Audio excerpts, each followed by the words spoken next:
Ku cari wajah-Mu, temukan kasih-Mu. Kau bukan Tuhan yang jauh dariku.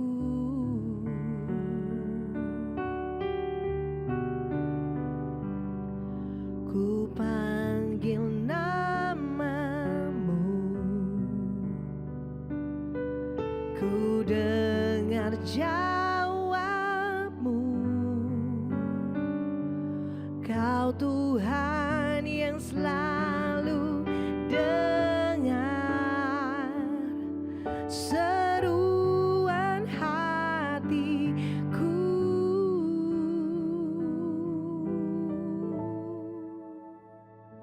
Sungguh indah Kau Tuhan,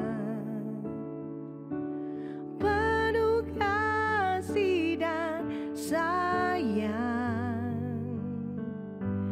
Kau tempat penghiburan bagi setiap hati yang terluka.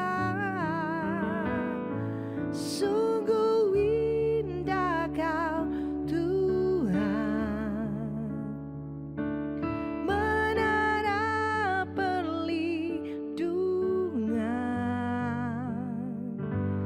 Kau sumber kekuatan bagi semua orang yang membutuhkan.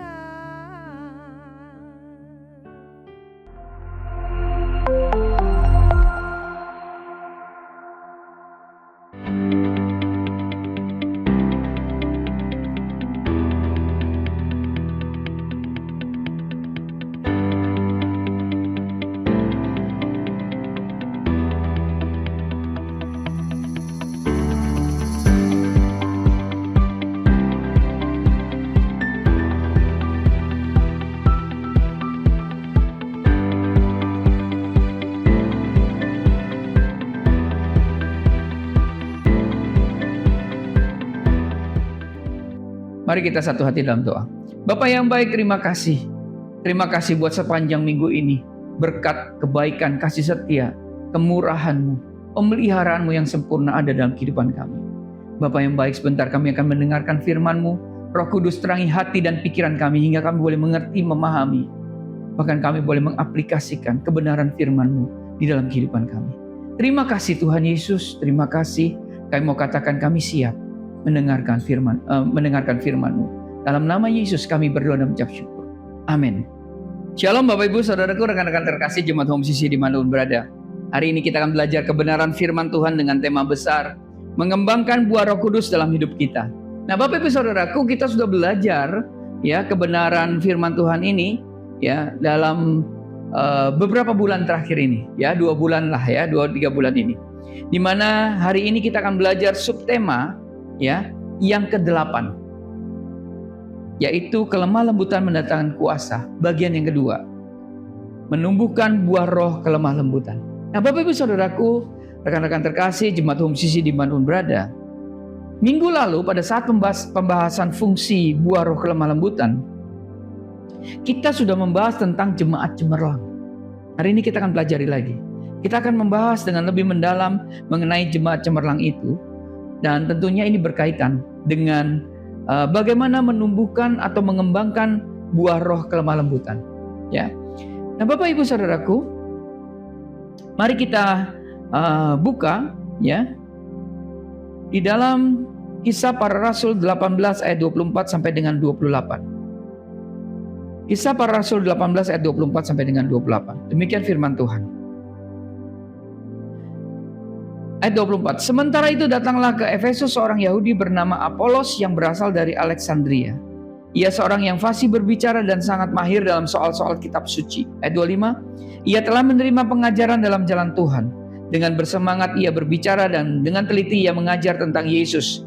Tetapi ia hanya mengetahui baptisan Yohanes. Perhatikan ya. Ayat 26. Ia mulai mengajar dengan berani di rumah ibadat. Tetapi setelah Priscilla dan Aquila mendengarnya, mereka membawa dia ke rumah mereka dengan teliti menjelaskan kepadanya, yaitu Apolos, jalan Allah.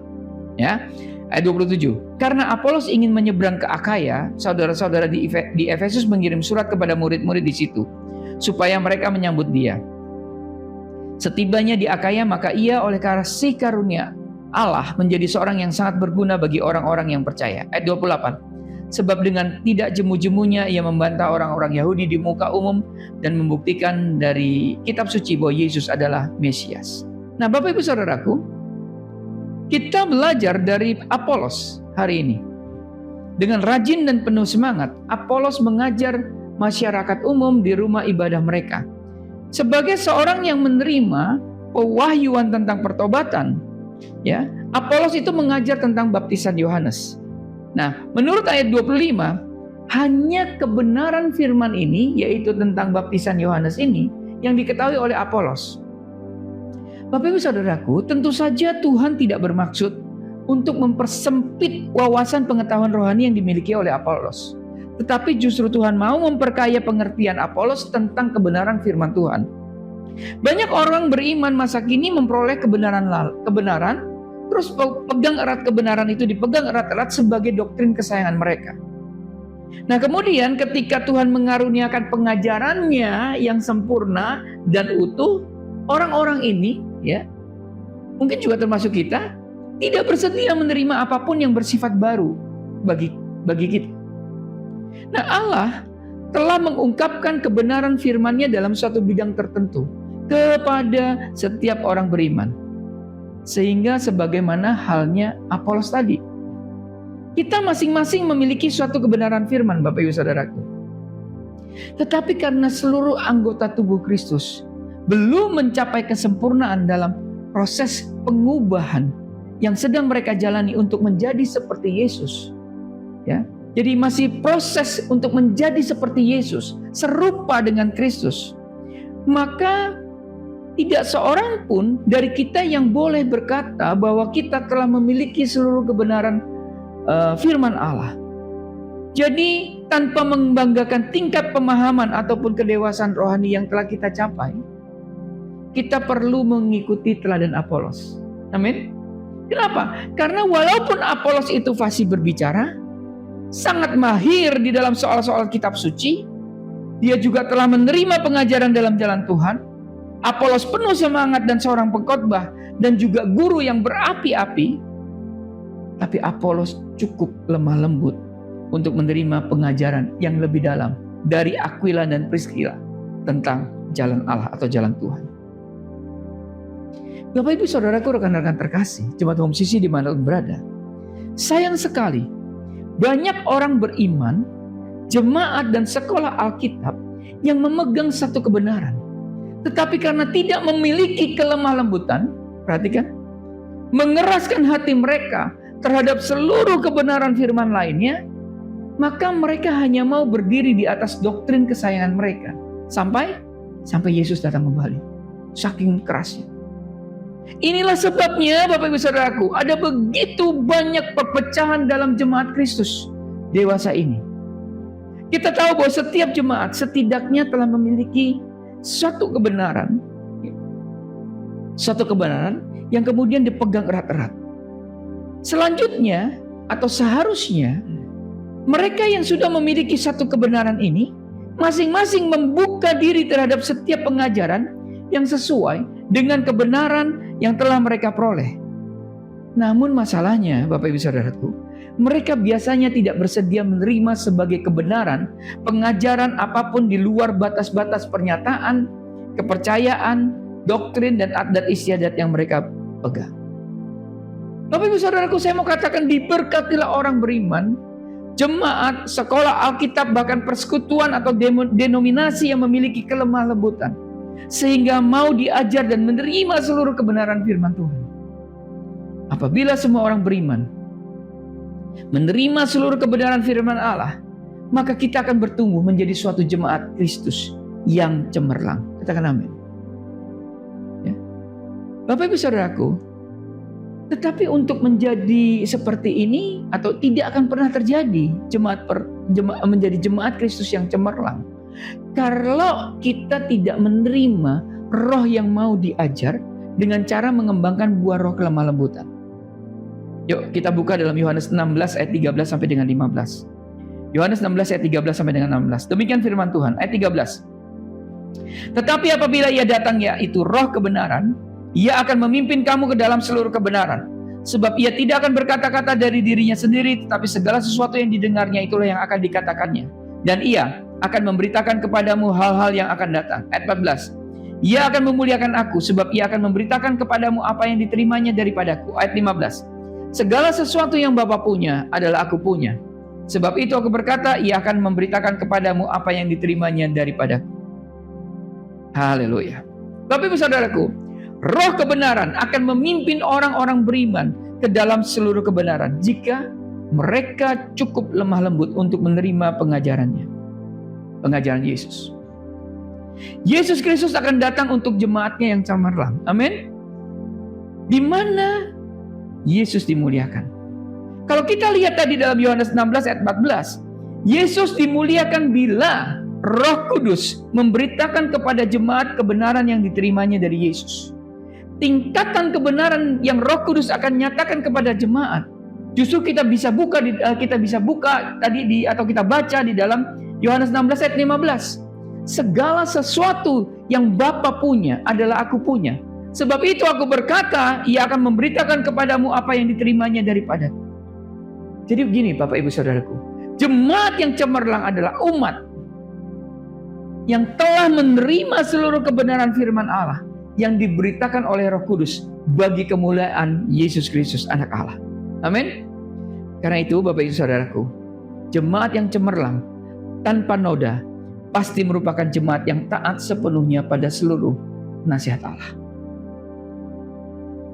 Biasanya Bapak Ibu Saudaraku, jika si musuh tidak berhasil menjatuhkan satu gereja lokal ke dalam kesesatan doktrin, biasanya ya, maka musuh atau iblis akan berusaha untuk membuat mereka menekankan satu doktrin secara berlebihan. Perhatikan. Kenapa? Agar mereka tidak bisa menerima seluruh kebenaran Allah dan nama Yesus tidak dipermuliakan dalam jemaat tersebut. Saya ulangi. Biasanya, jika iblis atau musuh tidak berhasil menjatuhkan suatu gereja lokal masuk dalam kesesatan doktrin, maka iblis akan berusaha membuat gereja lokal menekankan satu doktrin secara berlebihan supaya mereka tidak bisa menerima seluruh kebenaran Allah dan nama Yesus tidak dipermuliakan dalam jemaat tersebut. Allah tidak mau mengambil kebenaran yang ada dalam diri seorang beriman. Itu harus kita tahu. Kalau kita sudah menerima kebenaran, Allah tidak akan mengambil kebenaran itu. Tapi dia akan memperkaya. Dia atau Allah ingin memperkaya kebenaran tersebut di dalam hidup kita. Di dalam kehidupan orang-orang beriman. Dan hanya orang yang lemah lembut yang akan memberi kesempatan kepada Allah untuk melakukan hal ini. Demikianlah kita orang-orang beriman perlu mengembangkan buah roh kelemah lembutan dalam kehidupan kita. Amin. Supaya apa? Supaya kita menjadi orang-orang yang mau diajar oleh Allah. Tentu saja ini bukan berarti bahwa kita memerankan diri sebagai orang-orang yang tidak waspada sehingga mudah tertipu. Alkitab memperingatkan kita di dalam Efesus 4 ayat 14 agar kita tidak diombang-ambingkan oleh rupa-rupa angin pengajaran. Kita harus bertindak seperti orang-orang Berea. Di dalam Kisah Para Rasul 17 ayat 11. Orang-orang Berea itu menyelidiki kitab suci untuk mengetahui apakah semua ajaran baru yang disampaikan kepada mereka itu benar demikian. Seraya demikian, kita orang-orang beriman bersikap lemah lembut, yakni mau menerima pengajaran firman kebenaran. Nah, kalau begini, kita akan mendapatkan bahwa kita sedang memenuhi diri kita dengan pengetahuan yang berasal dari pewahyuan Allah. Melalui setiap kebenaran baru yang kita terima dan lakukan, maka kehidupan kita semakin disempurnakan. Amin. Sehingga menjadi selaras dengan seluruh nasihat Allah. Dan kita akan mencapai goals kita, tujuan kita, yaitu keserupaan dengan Kristus. Orang-orang yang lemah lembut dan mau belajar kebenaran firman Allah akan selalu menyambut nasihat-nasihat baru yang hendak Allah nyatakan kepada jemaat. Pencari-pencari kebenaran semacam ini tidak akan merasa kecewa karena Allah pasti akan memberikan lebih banyak penyataan atau pewahyuan baru kepada mereka. Ya. Nah, mari kita buka ya di dalam Matius 16 ayat 17 sampai dengan 18. Matius 16 ayat 17 sampai dengan 18. Yesus sedang berbicara tentang pewahyuan yang diterima oleh Petrus bahwa ia adalah anak Allah. Ya. Kita buka di dalam Matius 16 ayat 17, 18, ayat 17. Kata Yesus kepadanya, "Berbahagialah engkau Simon bin Yunus, sebab bukan manusia yang menyatakan itu kepadamu, melainkan Bapakku yang di surga." Ayat 18. "Dan aku pun berkata kepadamu, engkau adalah Petrus, dan di atas batu karang ini aku akan mendirikan jemaatku, dan Allah maut tidak akan menguasainya." Yesus Kristus membangun jemaatnya di atas batu karang, pengetahuan yang berasal dari pewahyuan Allah. Maka dengan cara ini jugalah ya Tuhan akan menyempurnakan jemaatnya. Amin. Yaitu dengan menyatakan kebenarannya kepada jemaat. Pengetahuan adikodati ini ya hanya akan dinyatakan kepada mereka yang lemah lembut, Bapak Ibu Saudaraku, dan hanya akan diterima oleh orang-orang yang mau menerima pengajaran kebenaran firman Allah. Roh yang mau diajar ada dalam diri orang itu. Bapak Ibu Saudaraku, kelemah lembutan adalah buah roh dan bukan karunia roh. Kita harus, karena dia adalah buah roh, maka kita harus memupuk pertumbuhannya. Orang-orang beriman yang lemah lembut telah menjadi demikian karena mereka telah memutuskannya untuk membayar harga yang dibutuhkan untuk menumbuhkan buah roh kelemah lembutan dalam kehidupan pribadi mereka. Amin. Jelas ya, bahwa kelemah lembutan bukanlah suatu urapan khusus, Bapak Ibu Saudaraku. Ya. Urapan khusus yang kemudian dikaruniakan Allah kepada orang-orang yang disukainya. Tidak. Kelemah lembutan adalah buah roh. Tuhan mau menumbuhkan buah roh kelemah lembutan kepada kita umatnya, supaya pada masa yang akan datang nanti Tuhan dapat mengaruniakan kepada mereka tongkat kerajaan, yaitu tongkat kebenaran, dan menjadikan mereka penguasa yang bertanggung jawab atas banyak perkara. Kita lihat dalam Matius 5 ayat 5. Matius 5 ayat 5. Yesus berkata, "Berbahagialah orang yang lemah lembut, karena mereka akan memiliki bumi." Bapak Ibu Saudaraku, Tuhan kita kini sedang dalam proses mempersiapkan hati kita sebagai orang-orang beriman yang akan menerima pemerintahan dan kekuasaan atas bumi ini. Tapi Tuhan hanya mau memberikan kuasa dan wibawa tersebut kepada orang-orang yang lemah lembut. Hari ini orang-orang beriman yang tidak mau memupuk dan mengembangkan buah roh kelemah lembutan tidak akan pernah menikmati seluruh keuntungan dari suatu kehidupan yang berkemenangan. Katakan amin. Kita belajar hari ini. Ada 3 cara bagi kita untuk menumbuhkan, untuk mengembangkan buah roh kelemah lembutan. Caranya bagaimana, Pak? Dengan kita menumbuhkan atau mengembangkannya. Yang pertama dengan berpuasa. Mengembangkan buah roh kelemah lembutan, yaitu dengan berpuasa. Berpuasa merupakan salah satu cara yang dapat digunakan oleh orang-orang beriman untuk menumbuhkan buah roh kelemah lembutan dalam kehidupan pribadi mereka. Kita buka dalam Mazmur 35 ayat 13. Mazmur 35 ayat 13. Daud berkata, "Tetapi aku ketika merasa sakit, aku memakai pakaian kabung. Aku menyiksa diriku dengan berpuasa, dan doaku kembali timbul dalam dada." Menyiksa diri itu artinya merendahkan diri, ya. Karena kelemah lembutan itu berasal dari roh yang rendah hati. Maka berpuasa merupakan salah satu cara untuk menumbuhkan kelemah lembutan. Dalam ayat dari Mazmur ini, bahasa Ibrani yang diterjemahkan berpuasa adalah some. Jadi kalau dalam perjanjian baru, bahasa Ibrani untuk istilah berpuasa adalah nesteia, yang menurut sarjana Alkitab Finney mengandung arti tidak makan. Saya yakin kita bisa membuktikan bahwa setiap orang dari zaman perjanjian lama maupun perjanjian baru yang terkenal sebagai orang yang suka berpuasa adalah orang-orang yang lemah lembut. Dan mereka adalah orang-orang ini rela berpuasa. Nah, Bapak Ibu Saudaraku, makanan itu telah menjadi salah satu alat yang bagi iblis ternyata paling ampuh untuk menjatuhkan banyak orang dan membuat mereka tidak mampu hidup sesuai dengan program sempurna Allah bagi diri mereka. Yuk kita lihat contoh ya yang bisa kita pelajari. Adam dan Hawa. Kejadian 3 ayat 6. Bangsa Israel. Keluaran 16 ayat 3. Esau. Dalam Ibrani 12 ayat 16.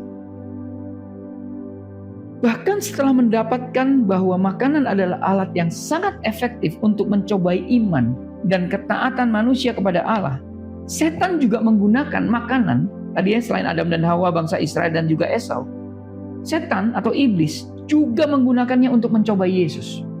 Matius 4 ayat 3. Nah, ada pepatah kuno yang mengatakan begini, bahwa cara menyentuh hati seseorang adalah melalui perutnya.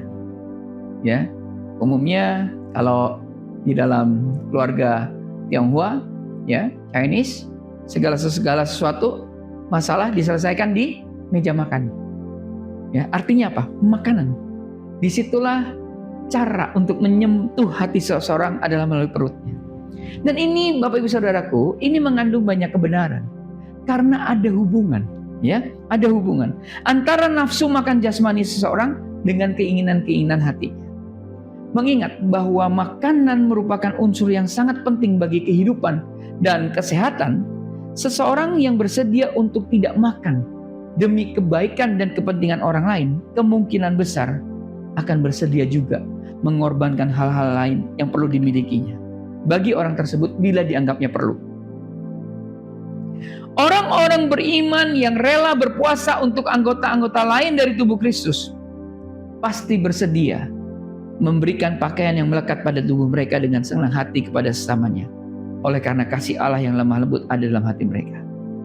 Orang-orang beriman yang rela tidak makan demi orang lain tidak mungkin bersikap kasar atau tidak peduli pada orang itu jika ia bertemu dengan dia. Ya, oke, kita coba baca Yesaya 58 ayat 6 dan 12, ya.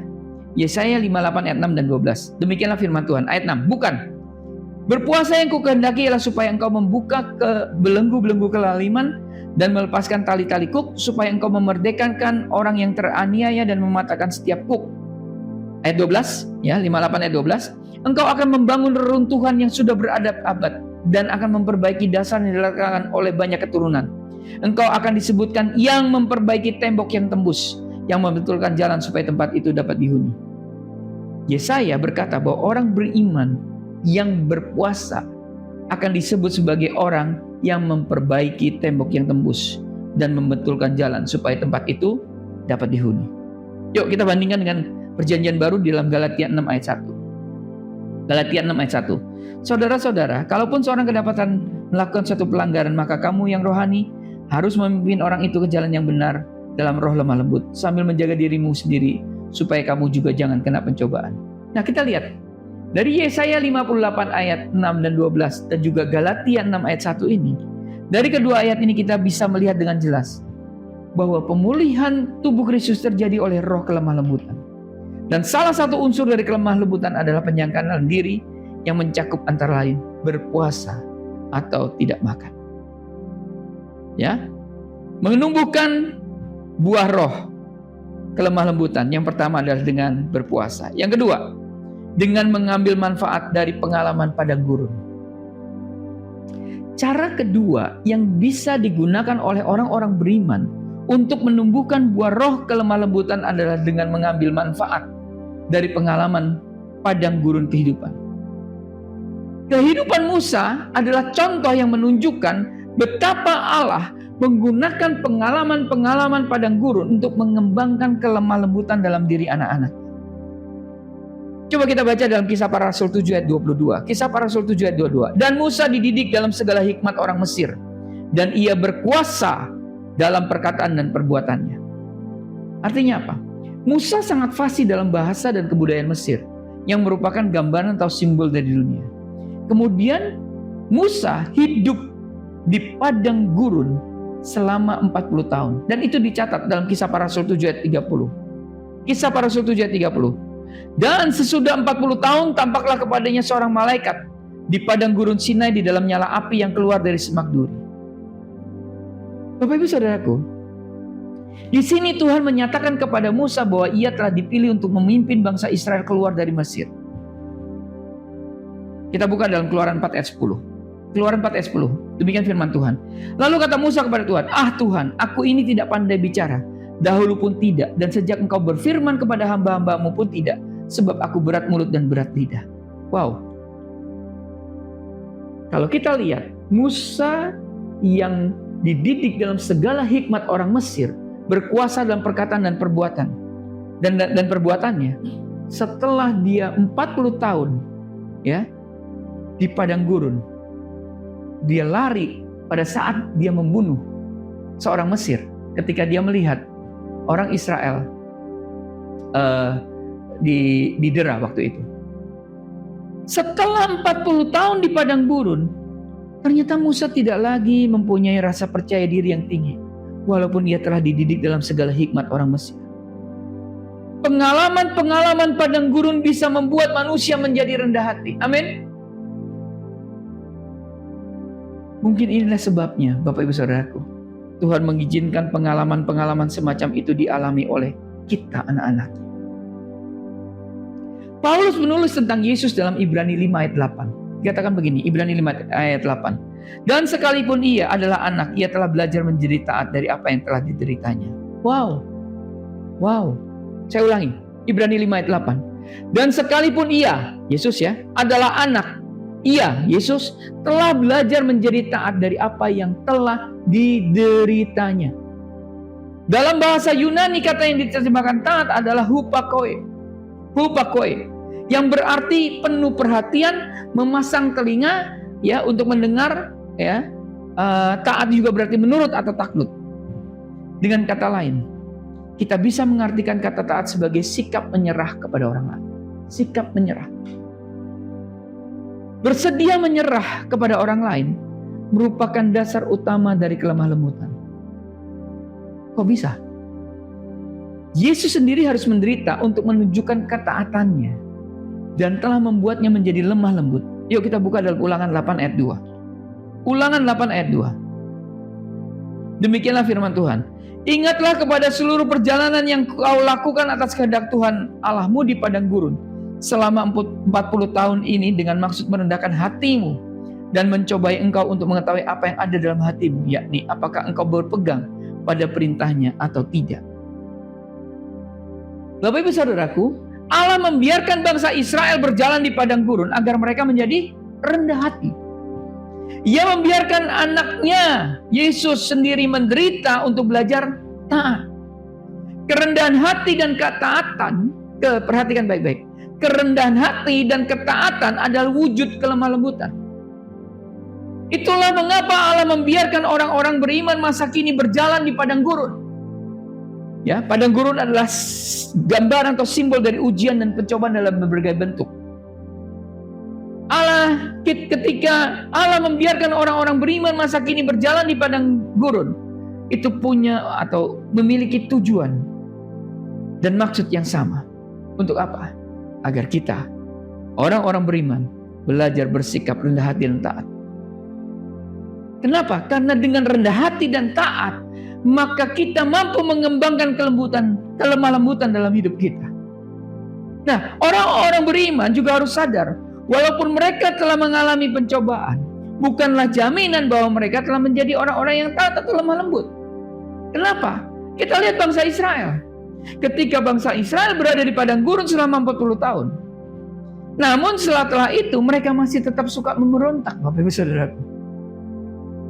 Karena apa? Karena mereka tidak mengikuti jejak Yesus yang belajar menjadi taat apa yang dideritanya. Buah roh kelemah lembutan yang Allah ingin kembangkan dalam diri mereka tidak bertumbuh.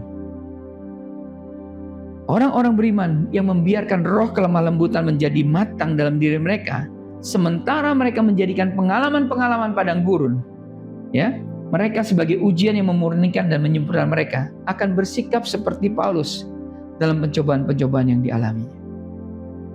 Yuk kita belajar dari Paulus ya, Bapak Ibu Saudaraku. Kita buka dalam 2 Korintus 4 ayat 7 sampai 10. 2 Korintus 4 ayat 7 sampai dengan 10.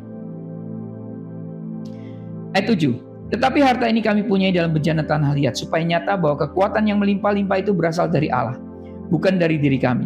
Ayat 8. Dalam segala hal kami ditindas, namun tidak terjepit. Kami habis akal, namun tidak putus asa. Ayat 9. Kami dianiaya, namun tidak ditinggalkan sendirian.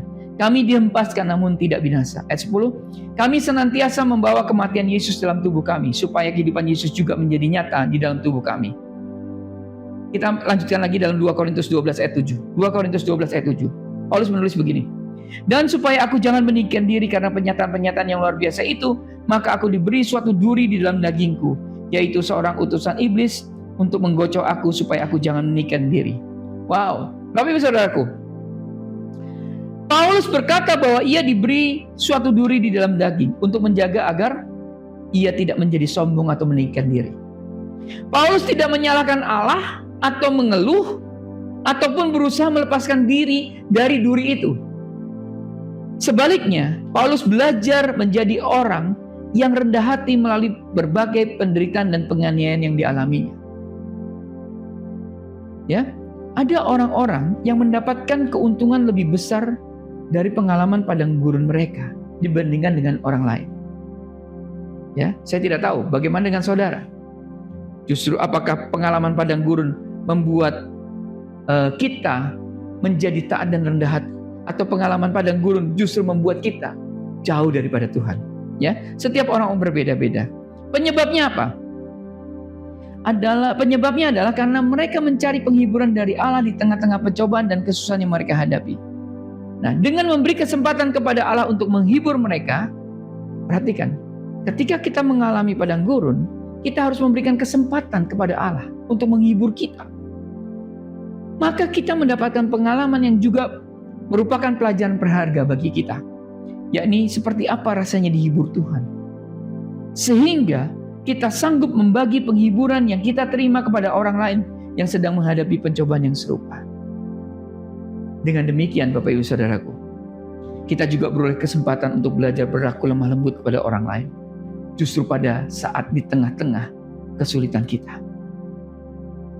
Di pihak lain, banyak orang beriman yang tidak berpaling kepada Allah ketika mereka menghadapi pencobaan.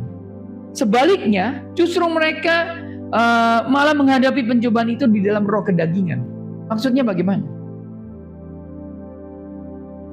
Maksudnya gini, mereka tidak memperoleh penghiburan Allah di dalam menghadapi atau di dalam masa-masa padang gurunnya mereka, masa-masa pencobaan mereka.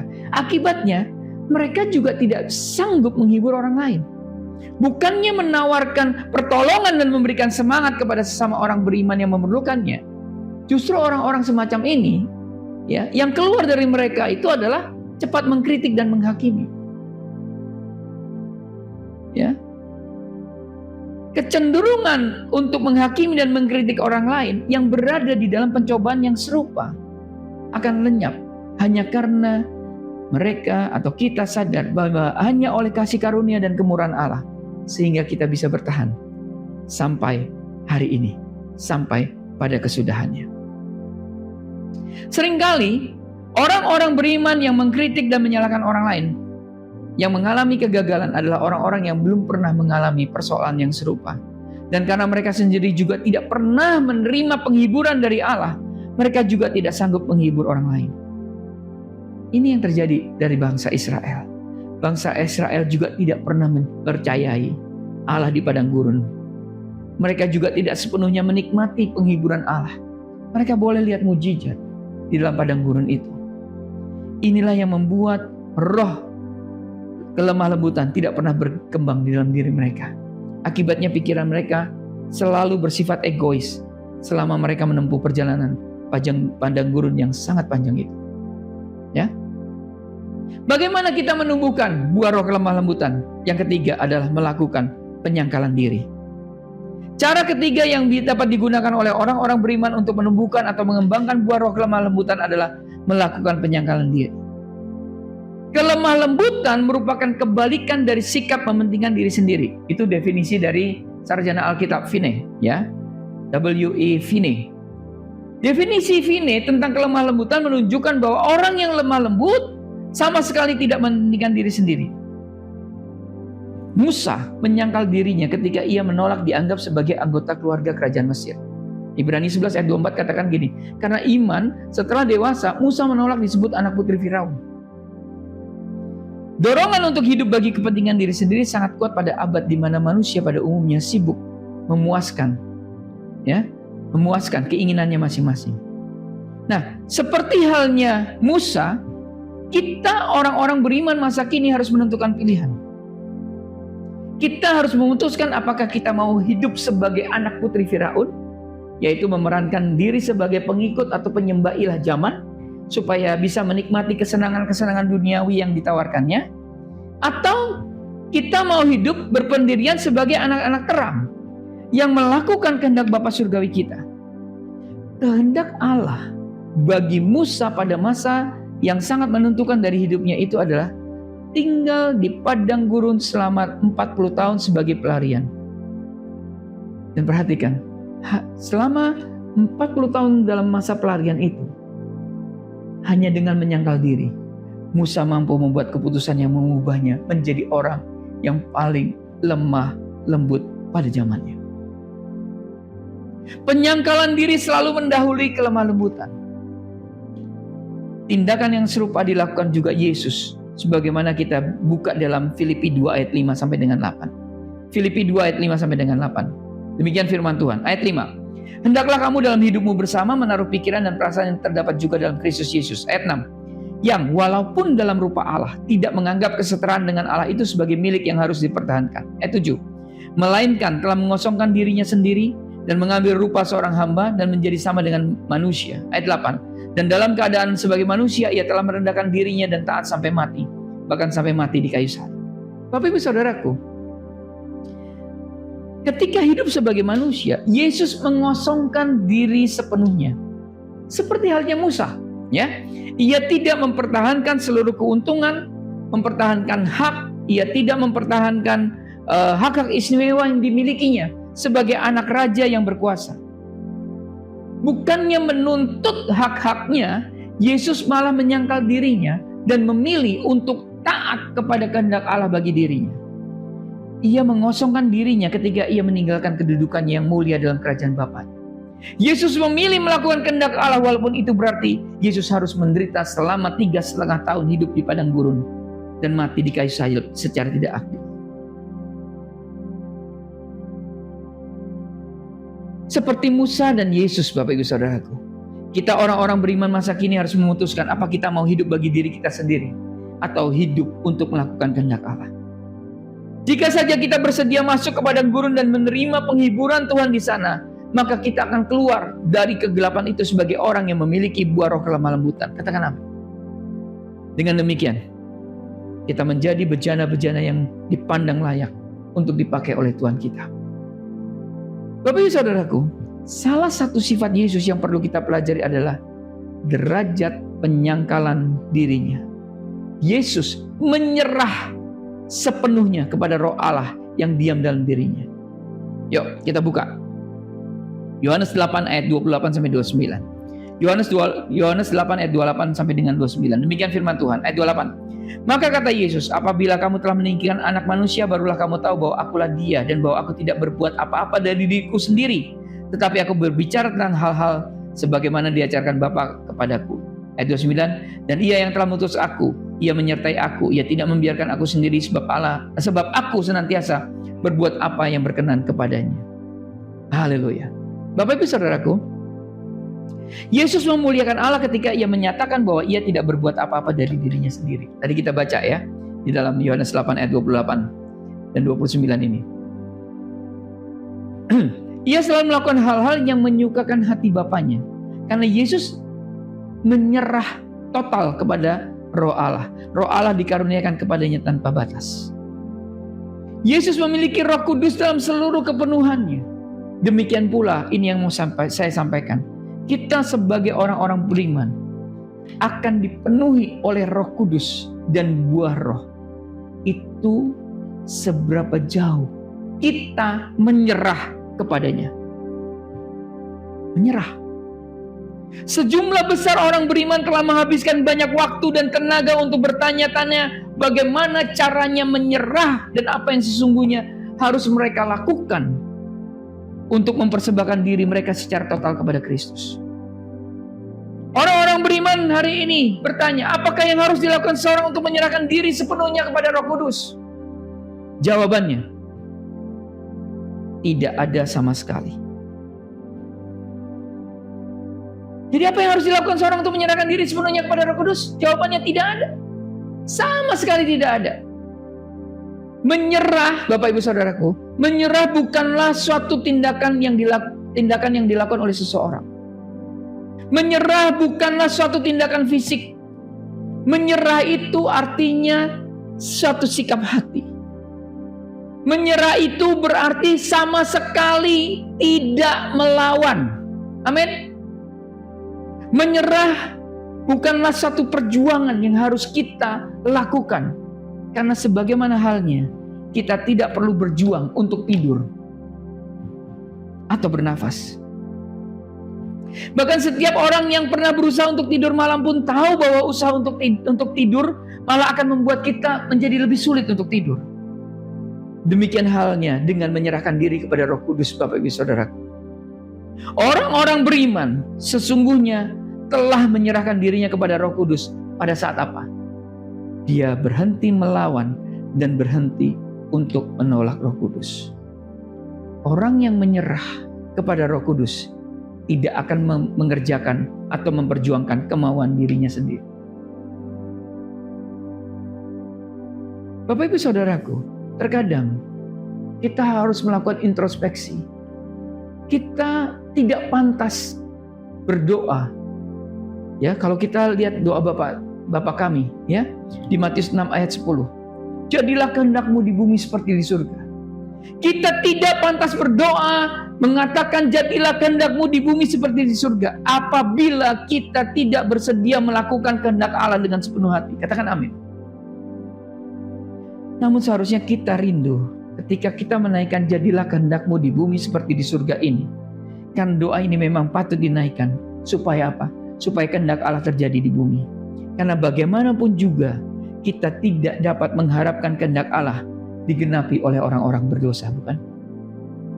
Orang-orang berdosa. Bagaimana menggenapi kehendak Allah? Jadi kita seharusnya, sepatutnya mempunyai kerinduan hati yang tulus untuk melakukan kehendak Allah, bukan kehendak kita sendiri. Kalau kita tadi belajar menyerah, sebenarnya dasar dari penyerahan itu adalah kecintaan hati.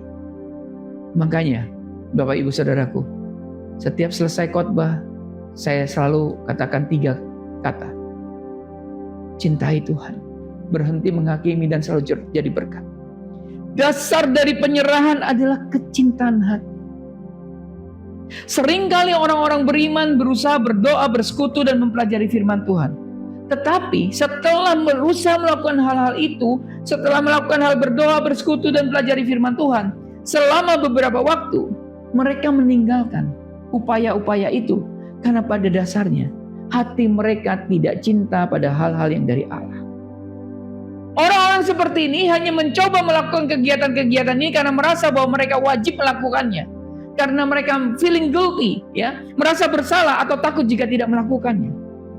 Padahal, pada saat kita berdoa, pada saat kita mempelajari firman Tuhan, pada saat kita bersekutu, motif yang benar adalah kecintaan hati terhadap hal-hal surgawi. Karena itu membuahkan hasil yang kekal. Yuk kita buka Kolose 3 ayat 1 sampai dengan 3. Kolose 3 ayat 1 sampai dengan 3. Demikian firman Tuhan. Ayat 1. Karena itu, kalau kamu dibangkitkan bersama dengan Kristus, carilah perkara yang di atas di mana Kristus ada, duduk di sebelah kanan Allah. Ayat 2. Pikirkanlah perkara yang di atas, bukan yang di bumi. Ayat 3. Sebab kamu telah mati dan hidupmu tersembunyi bersama Kristus di dalam Allah. Bapak Ibu Saudaraku, rekan-rekan terkasih, jemaat Home Sisi dimanapun berada. Bila kita orang-orang beriman telah menyadari bahwa kita sudah mati terhadap perkara-perkara duniawi yang disangka penting oleh orang-orang di bumi, maka kita akan cepat menyerah pada perkara-perkara yang berasal dari Roh Kudus. Dan kemudian memusatkan perhatian kita pada perkara-perkara yang di atas. Amin. Bapak Ibu Saudaraku, Rekan-rekan terkasih, jemaat Home Sisi dimanapun berada, firman Allah mengandung berbagai pengajaran, janji, nubuat, didikan, nasihat yang dibutuhkan oleh setiap manusia yang ingin hidup berbahagia dan berkelimpahan dengan segala berkat Allah di bumi ini.